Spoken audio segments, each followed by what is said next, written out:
Paix et grâce sur toi, Maman Kabibi. Paix et grâce encore sur toi, au nom de Jésus. Paix et grâce sur la team, au nom puissant de Jésus. Que la main du Seigneur soit sur vous et que la paix vous soit communiquée en abondance au nom de Jésus. Que la grâce du Seigneur soit sur vous, qu'elle vous donne accès à d'autres grâces au nom de Jésus.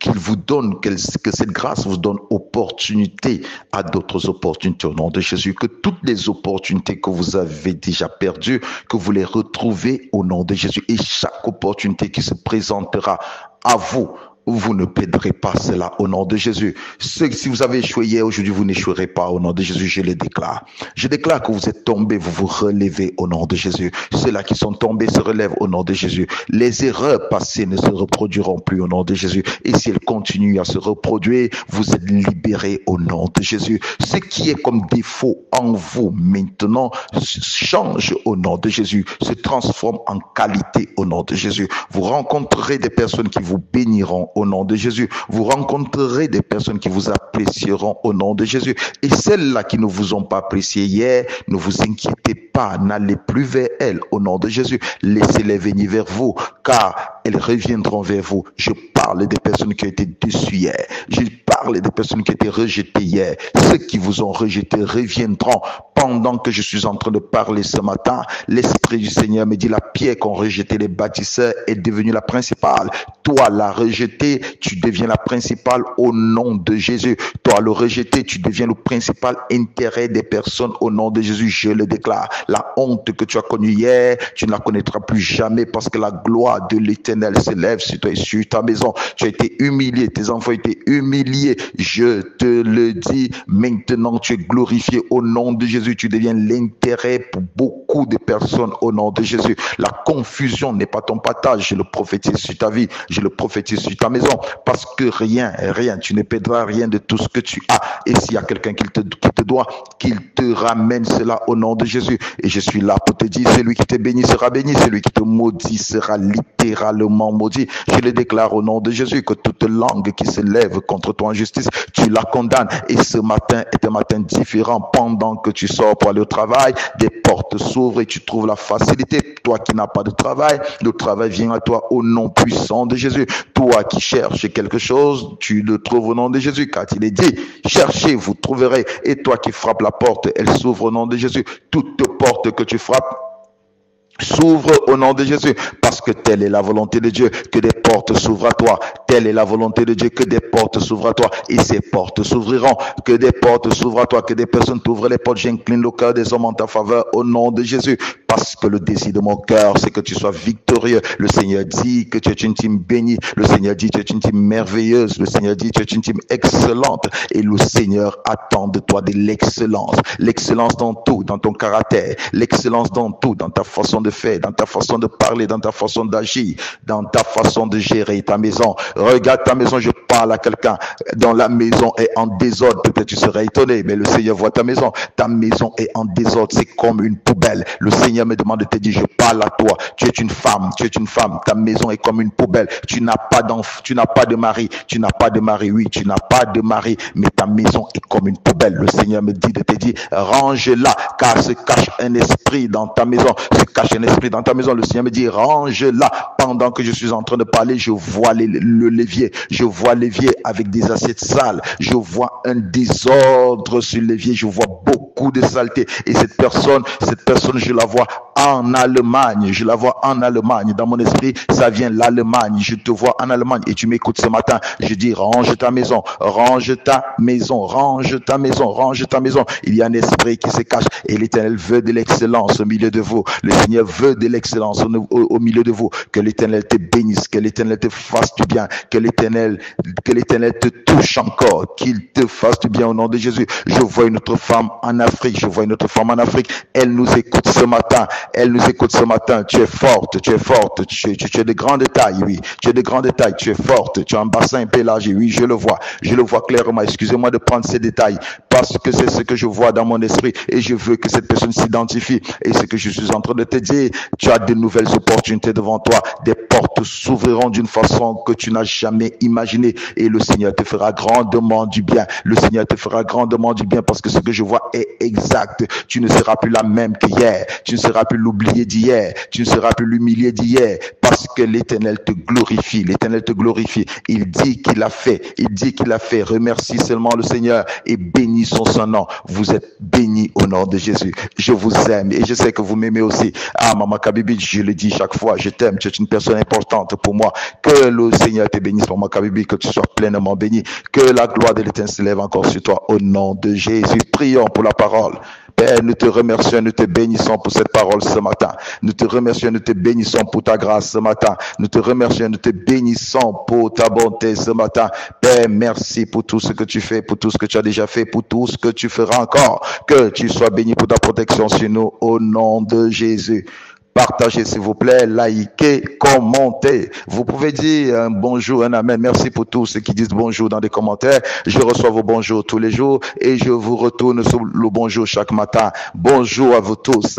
Je vous serre par ma main et je vous embrasse en vous disant je vous aime, vous êtes une team merveilleuse. Vous nous faites du bien et merci pour tous ceux qui nous font du bien. Que l'Éternel vous rende cela au centuple. Car il est dit, si tu donnes un verre d'eau à mon serviteur en qualité de prophète, la bénédiction du prophète est sur toi. Et c'est pourquoi je déclare que toi qui m'offres de l'eau chaque fois, toi qui me fais du bien chaque fois, que la main du Seigneur soit sur toi. Toi qui n'oublies pas cette fondation, que la main du Seigneur soit sur toi. Je vous ai dit, nous avons une fondation et tu dois en prendre soin parce que l'Éternel veut. Si tu ne le fais pas en ce temps, d'autres le feront. Mais tu dois le faire parce que tu es attaché à cela et ta bénédiction est attachée. C'est ta saison, tu dois y croire.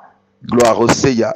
Nous parlons toujours de l'impact de la prière, de l'importance de la prière. Vous voyez un peu comment prier avec puissance. Comment prier avec puissance. Je t'ai dit, la prière fervente du juste est efficace et d'une grande efficace. Ta prière est comme une bombe atomique. Si elle tombe quelque part, elle écrase tout. Et elle doit tout écraser. Mais tout dépend de comment tu pries. Car Jacques dit que vous demandez sans recevoir parce que vous demandez mal. Vous demandez sans recevoir parce que vous demandez mal. Et Jacques le dit, il dit, vous demandez mal. Mais vous ne devez pas demander mal. Vous devez apprendre à demander parce que les disciples ont dit à Jésus, enseigne-nous à prier. Ils ont dit, enseigne-nous à prier. La prière, ça s'apprend. Il faut beaucoup de patience. Beaucoup de personnes aujourd'hui, ils apprennent, ils ne mettent pas en pratique. Ça, c'est la déception totale. C'est la totale, comme disent certaines personnes. C'est la totale, oui. Le Seigneur veut que vous ayez des impacts. Le Seigneur veut que vous réussissiez. Le Seigneur veut que vous influenciez. C'est ce que le Seigneur veut. Le Seigneur veut qu'au milieu de ta famille, qu'on te respecte, qu'on te craigne, en fait. Qu'on te craigne. Que la crainte s'empare de certaines personnes en te voyant. Que la crainte s'empare de certaines personnes rien qu'en prononçant ton nom. Et oui, Dieu dit à Abraham, je rendrai ton nom grand. Il y a des endroits où quand on parle d'Abraham, des gens disent non, non, pas ce nom ici, pas ce nom ici. C'est-à-dire, Dieu veut que la crainte s'empare des personnes à ton sujet. C'est-à-dire, même dans leur confrérie de sorcellerie, quand on parle de toi, ils doivent avoir peur. C'est pourquoi il est écrit qu'il a élevé le nom de Jésus, il l'a mis au-dessus de tous les noms.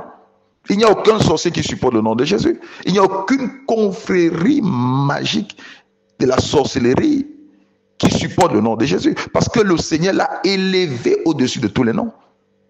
Et c'est en mettant tes genoux au sol que les genoux des personnes se fléchiront devant toi. En mettant tes genoux au sol devant le Seigneur, que les genoux de certaines personnes se fléchiront devant toi. En mettant les genoux au sol devant le Seigneur, que tu tiendras tête à l'ennemi. En mettant tes genoux au sol devant le Seigneur, c'est alors que tu tiendras tête à certaines difficultés. C'est alors que tu te lèveras en face des difficultés et tu vaincras.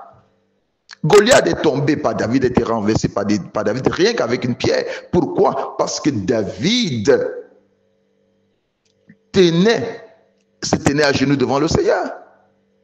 Oui, David se tenait à genoux devant le Seigneur. Et c'est pour cette raison que la face de Goliath pouvait tomber. La tête de Goliath pouvait tomber. La tête de Goliath ne serait pas tombée si David s'agenouillait devant Goliath. Tu ne peux pas courir derrière les hommes. Tu ne dois pas courir derrière les hommes. Tu dois passer ton temps à genoux devant le Seigneur. Je vais te donner un témoignage. J'étais allé au Congo. Et c'était en Mbuji-Mayi. Mbuji-Mayi, c'est une partie du Congo. je ne sais pas si c'est la province orientale ou quoi, j'étais allé. Et le gouverneur de cette province m'avait reçu. Vous voyez, le gouverneur de cette province m'avait reçu. J'ai passé 7 heures avec lui, 7 heures de temps avec lui. On a parlé, on a parlé. Mais à mon retour, vous savez, quand vous rencontrez un gouverneur, à mon retour, bon, il m'a payé le taxi. Je me suis dit, qu'est-ce que je suis allé faire? J'ai dit, il serait mieux que je passe plusieurs heures avec lui parce que, en principe, même tout ce qu'on a dit, on a dit, on a dit. Et puis, j'ai écouté des informations, c'était la même personne, il n'y avait pas un changement. Je me suis dit, bon, le mieux serait que je passe ces heures dans la présence de mon Dieu.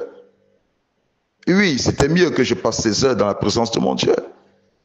Et oui, parce que ça ne sert à rien de passer du temps avec des gens qui ne me servent à rien, qui ne m'apportent rien. Le mieux, c'est que je passe mon temps dans la prière.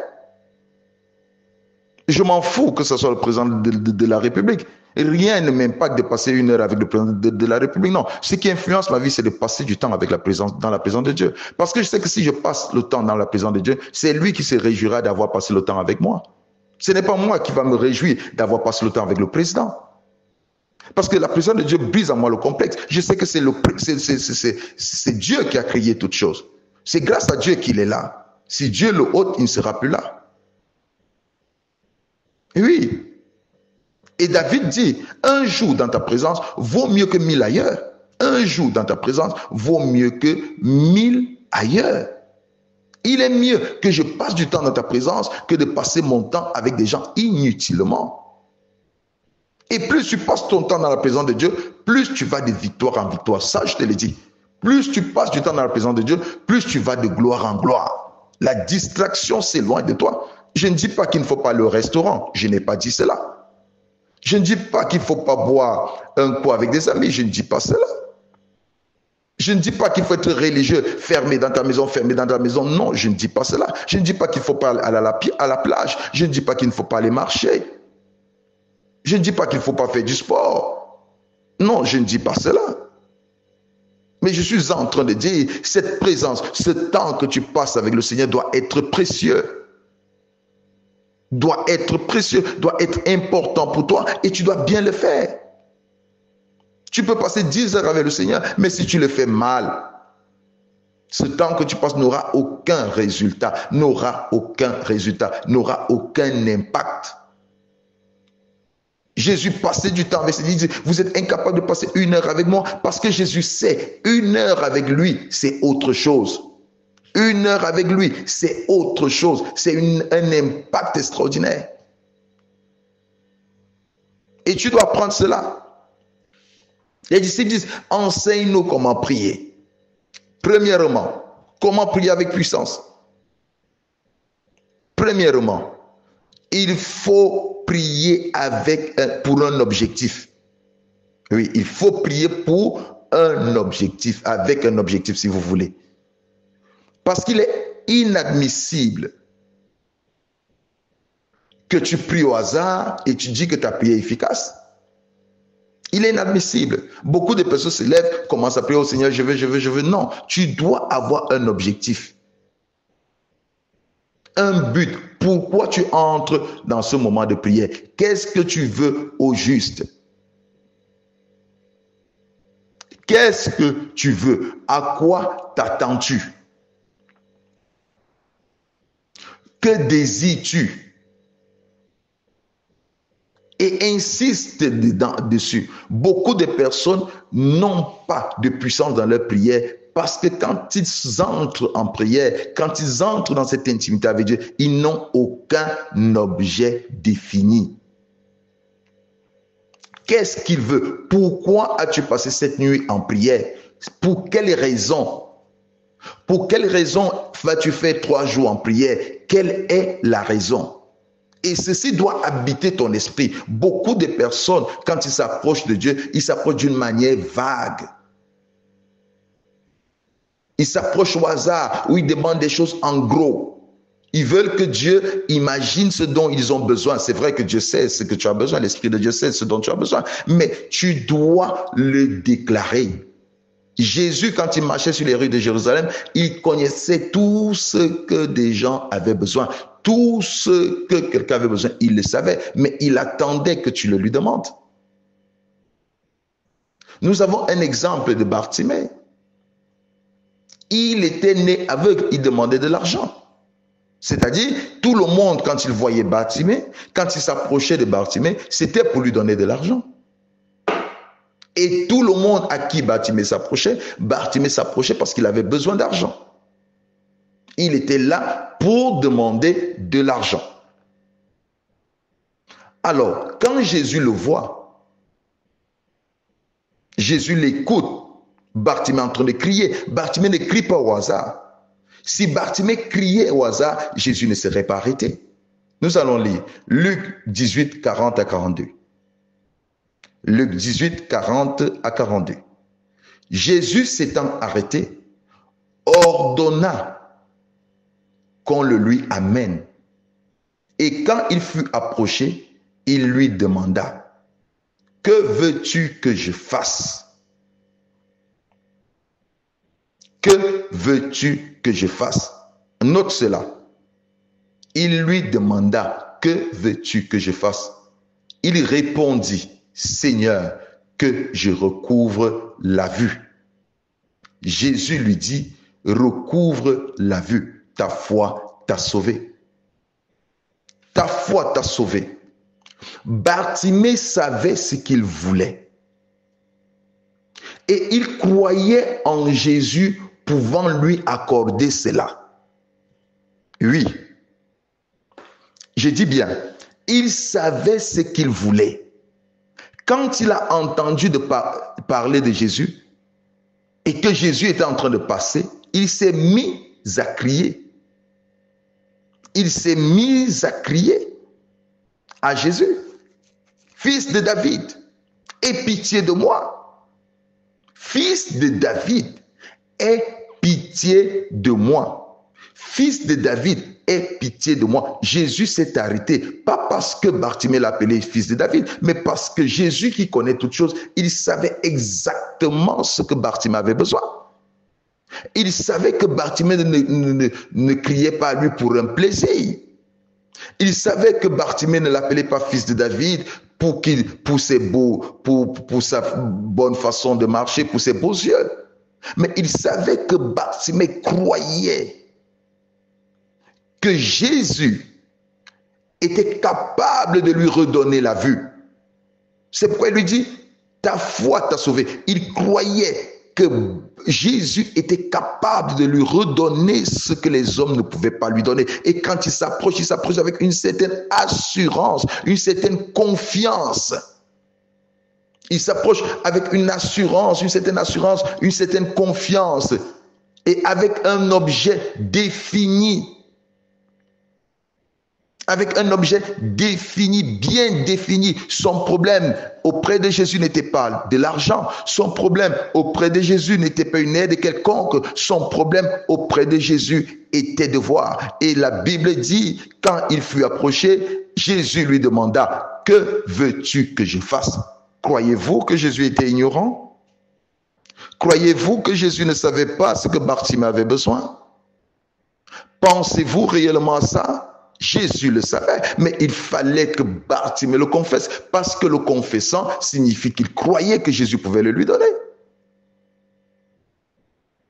Il croyait que Jésus pouvait le lui donner. Il dit, aie pitié de moi, je veux recouvrer ma vue, je veux voir. Je veux voir. Je veux voir, j'ai besoin de mes yeux. Et Jésus lui a dit, recouvre la vue. Et à l'instant même, il a vu. Je dis bien, à l'instant même, il a vu. À l'instant même, il a vu. La précision. À l'instant même, il recouvre la vue. Marc chapitre 9, verset 17. Marc chapitre 9, verset 17. Et un homme de la foule lui répondit, « Maître, j'ai amené auprès de toi mon fils qui est possédé d'un esprit muet. En quelque lieu qu'il le saisisse, il le jette par terre. L'enfant écume, grince les dents et devient tout raide. J'ai prié tes disciples de chasser l'esprit et ils n'ont pas pu. » Race incrédule, lui dit Jésus. Jusqu'à quand serai-je avec vous? Jusqu'à quand vous supporterai-je? Amenez-le-moi. On le lui amena. Verset 20. Et aussitôt que l'enfant vit Jésus, l'esprit l'agita avec violence. Il tomba par terre et il se roulait en écumant. Jésus demanda au Père, combien y a-t-il de temps que cela lui arrive depuis son enfance? Verset 22. Écoutez bien le verset 22. Et souvent, l'esprit l'a jeté dans le feu et dans l'eau pour le faire périr. Mais si tu peux quelque chose, viens à notre secours. Aie compassion de nous. Écoute bien. Il dit, si tu peux quelque chose. Au verset 23, Jésus lui dit, si tu peux, tout est possible à celui qui croit. Aussitôt, verset 24, le père de l'enfant s'écria, je crois, viens au secours de mon incrédulité. Oui. Il vient avec l'enfant, il dit, si tu peux. Si tu peux. Et beaucoup de personnes font ce genre de prière. Ils s'approchent, ils n'ont pas confiance qu'ils auront la chose. Ils s'approchent en désordre. Ils laissent Jésus s'imaginer. Mais Bartimée, le contraire de Bartimée est que Bartimée savait que Jésus pouvait lui redonner la vue. Il le savait. Ce papa, son enfant est malade depuis. Personne n'a pu guérir son enfant. Et quand il s'approche de Jésus, il ne s'approche pas avec confiance, il ne s'approche pas avec assurance. Et c'est pourquoi il demande pardon. Il dit, viens au secours de mon incrédulité. Je ne comprends pas comment des personnes, tu as besoin de quelque chose, tu t'approches de Jésus et tu cours derrière les gens pour demander ce dont tu as besoin. Ce que tu as déjà demandé à Dieu, tu ne peux pas courir derrière les gens pour les demander. Ce que tu as déjà demandé à Dieu, tu ne peux pas commencer à supplier les hommes de te les donner. Ce que tu as déjà demandé à Dieu, tu ne peux pas dire, Seigneur, je n'ai personne pour me donner cela. Et alors pourquoi tu t'approches?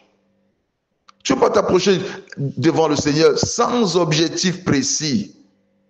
Qu'est-ce que tu veux? Demande-le lui sans t'arrêter. Demande-le lui sans t'arrêter. Prie sans t'arrêter. N'abandonne pas. Continue à demander si tu crois que c'est lui qui peut te donner ce dont tu as besoin.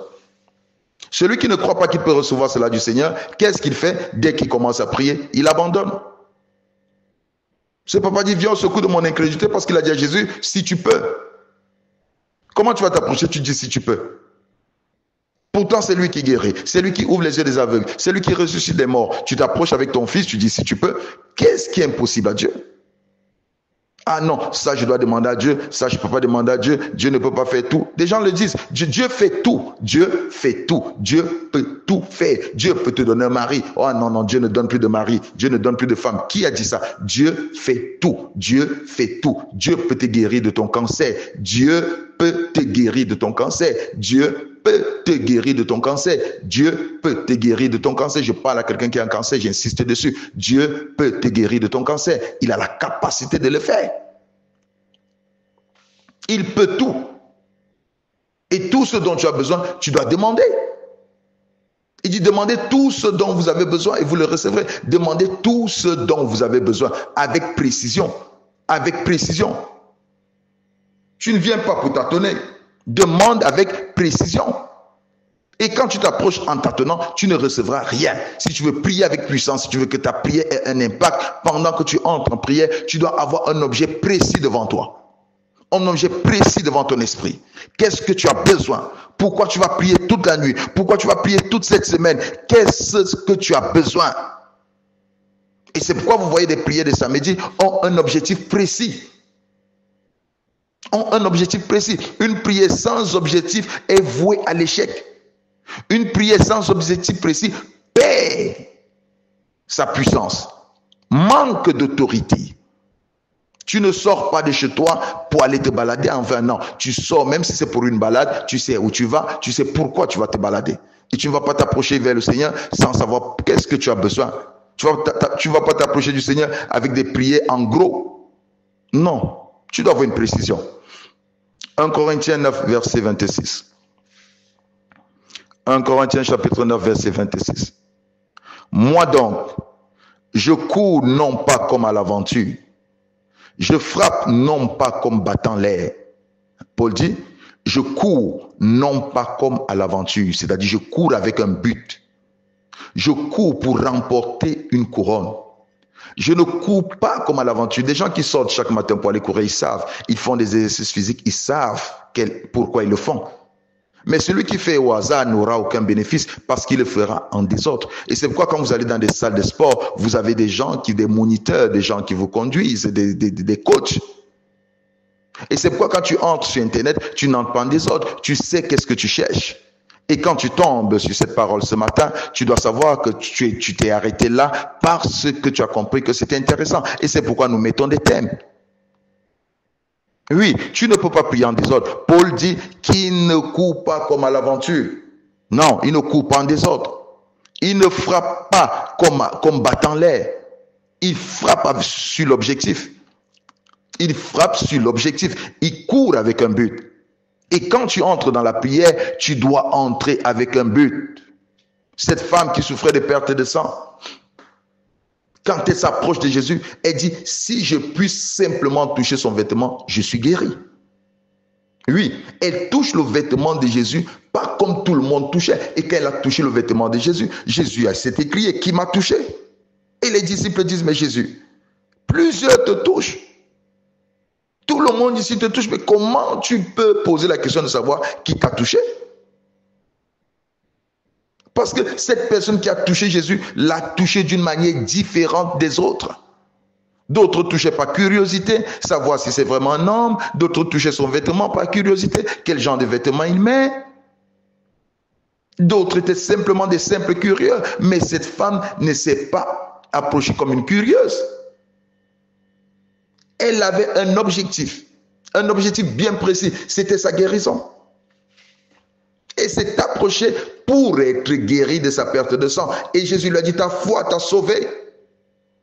Elle a été littéralement guérie. Ce n'est pas une cause spirituelle. Elle était littéralement guérie. Dès qu'elle touche le vêtement, parce qu'elle avait un objectif précis, le sang s'arrêta. Elle touche le vêtement parce qu'elle avait un objectif précis, le sang s'arrêta. Il n'y a personne qui s'est approché avec un objectif précis sans avoir la solution. Les lépreux, les 10 lépreux qui sont approchés de Jésus, ils criaient très loin, aie pitié de nous, aie pitié de nous. Ils venaient, Jésus leur a purifié, ils sont partis, ils ont été purifiés. L'objectif est important dans la prière. L'objectif est capital dans la prière. Si tu veux que ta prière soit efficace, parce qu'il est écrit, la prière du juste est d'une grande efficace. Pour qu'elle soit efficace, il faudrait qu'il y ait un objectif dans ta prière. Tu dois placer un objectif devant toi chaque fois que tu entres en prière. Et tu dois arrêter de prier en désordre. Tu dois arrêter de prier en désordre. Tu dois savoir ce dont tu as besoin. Et tu dois croire que le Seigneur te le donnera. Parce qu'il dit que si tu crois qu'il existe, il te remet. Si tu crois qu'il peut le faire, il le fera. Si tu crois qu'il peut te le donner, il le donnera. Et quand tu t'approches, ayant cette foi, il te donne. Ta prière devient efficace. Que la main du Seigneur soit sur toi. Que ta façon de prier change au nom de Jésus. Que la gloire de l'Éternel s'élève sur toi. Que l'Éternel te fasse grandement du bien ce matin. Que l'Éternel te visite extraordinairement. Que l'Éternel comble le vide qu'il y a en toi. Que l'Éternel comble le vide qu'il y a dans ta famille. Et que l'Esprit du Seigneur remplisse ta maison. Que la gloire du Seigneur couvre toute ta maison. Et que facilement tu sois restauré. Que totalement tu sois restauré. Que toi qui es malade, tu reçoives ta guérison maintenant. Et toi qui t'approches avec assurance, que l'Éternel te secoue et répond à tes besoins. Sois pleinement béni. Au nom de Jésus. Que ta vie de prière soit une vie forte, remplie de succès, une vie motivante. Au nom de Jésus, sois pleinement béni. Amen. Je t'aime, Seigneur. Je t'aime, Seigneur. Je t'aime, Seigneur, car tu es tout pour moi. Dans ma vie ce jour, Père, je ne compte que sur toi, car dans le temps difficile que j'ai traversé, tu es le seul qui m'a montré le vrai amour. Tu m'as tendu la main, non seulement pour me relever, mais surtout pour m'élever. Devant ceux qui m'avaient condamné, Tu m'as tendu la main pour me transformer, me façonner et me rendre quelqu'un de meilleur à ton goût. Je t'aime, Seigneur. Je t'aime, Seigneur, car tu es tout pour moi. Dans ma vie ce jour, Père, je ne compte que sur toi, car dans le temps difficile que j'ai traversé, tu es le seul qui m'a montré le vrai amour. Je t'aime, Seigneur. Je t'aime, Seigneur. Je t'aime, Seigneur, car tu es tout pour moi. Dans ma vie ce jour, Père, je ne compte que sur toi, car dans le temps difficile que j'ai traversé, tu es le seul qui m'a montré le vrai amour. Tu m'as tendu la main, non seulement pour me relever, mais surtout pour m'élever devant ceux qui m'avaient condamné. Tu m'as tendu la main pour me transformer, me façonner et me rendre quelqu'un de meilleur à ton goût. Je t'aime, Seigneur. Oui, je t'aime, Seigneur. Je t'aime, Seigneur. Je t'aime, Seigneur. Je t'aime, Seigneur. Oh, je t'aime, Seigneur. Je t'aime, Seigneur. Je t'aime, Seigneur.